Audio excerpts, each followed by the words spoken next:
What do you think of when you picture the circus? Probably lions, elephants, gymnasts, and clowns. What about people with 4 legs, misshapen heads, or severe hair growth? Well, many years ago, circuses became really well known for side acts featuring performers labeled as freaks. Today, we know better. However, in the era before the internet, people flocked to see these individuals, with the result that some acts got pretty creepy. How creepy? Hit that subscribe button and see for yourself. SCHLITZIE, the Pinhead. While it may appear that this man's head has been photoshopped, it hasn't. His name was SCHLITZIE, but sadly no one knows his real name or even where or when he was born. Nonetheless, suffering from microcephaly, SCHLITZIE's appearance and the fact that he had the mental capacity of a 3-year-old made him a popular circus attraction in the 1920s and 30s. Labeled as the last of the Aztecs, he often wore a muumuu to hide his diaper, resulting in many shows advertising him as a girl. GRADY STILES.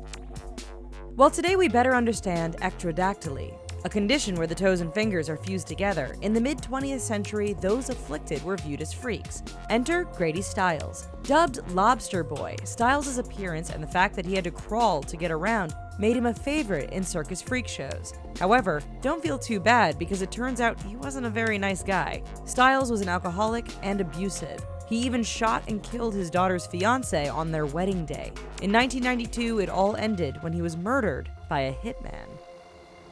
LUCIA ZARATE.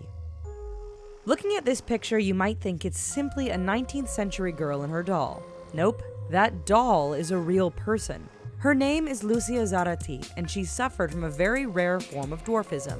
At just 2 feet tall, ZARATE had reached her maximum size by the age of just 1.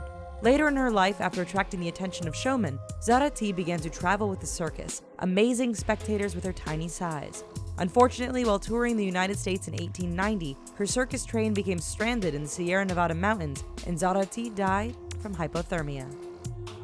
Isaac Sprague. You might think this guy had an eating disorder, but he didn't. You see, Isaac Sprague was born in the US and lived a normal childhood until the age of 12. Then he inexplicably started losing weight despite an otherwise healthy appetite. Unable to hold down a job, Sprague joined the circus and was billed as the living skeleton. He joined P.T. Barnum's circus and spent much of the rest of his life touring. Incredibly, in his final years, Sprague was 5 foot 6 inches tall, yet weighed in at a meager 43 pounds. His wasting health helped contribute to his death from asphyxiation in 1887. HIRAM and Barney Davis. No creepy circus sideshow would be complete without HIRAM and Barney Davis, although officially they were billed as Wino and Plutoni, the wild men of Borneo. Just 40 inches tall and weighing around 45 pounds, these brothers started their performing career in sideshows until P.T. Barnum picked them up in his traveling circus. HIRAM and Barney would perform feats of strength, lift audience members in the air, and even wrestle with willing volunteers. Until the early 1900s, the brothers performed across the U.S., earning upwards of $200,000, which was a lot of money for that time. LIONEL the Lion. Stephen Bibrowski was born with a rare genetic disorder known as hypertrichosis. Considered an abomination by his own mother, Bibrowski was literally given to the circus, where he was renamed Lionel. Coming to the US in the early 1900s, Lionel joined the Barnum and Bailey show. Covered with a thick coat of fur, he attracted large crowds who stared in awe of his appearance. By the 1920s, Lionel was done with his circus act and moved to Germany, where he died several years later. Ella Harper.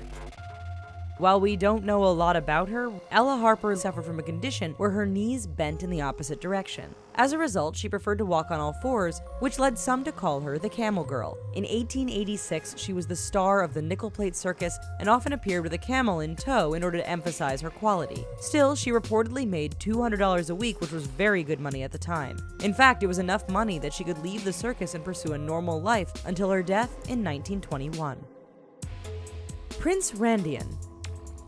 Sadly, what attracted large crowds at circuses were people from other lands, often sporting some sort of disability or deformity. Enter Prince Randian. Born without limbs, Randian naturally attracted a lot of attention when P.T. Barnum found out about him.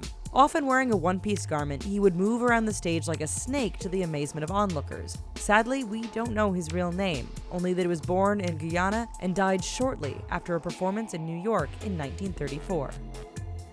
MYRTLE CORBIN. When you see Myrtle Corbin, it's amazing to think that this image is authentic and not photoshopped in any way. Corbin was born in 1868 with a conjoined twin, resulting in an extra set of legs. Incredibly, she also had 2 separate pelvises and 2 sets of female reproductive organs. Popular among the biggest circus companies, Corbin played up her condition, often dressing up the smaller legs with pants, skirts, and shoes that matched her larger limbs. Reportedly, she was so popular that she earned upwards of $450 a week for her performances. At 19, she married and left the circus. Her popularity was so high that other companies often faked having 4-legged people in order to cash in on the craze. So that's what people did before the internet. Well, if you're intrigued, we've got a big lineup of other videos dealing with the strange and disturbing right here for you at The Richest. As always, be sure to subscribe and check in often for our newest releases. Bye-bye for now.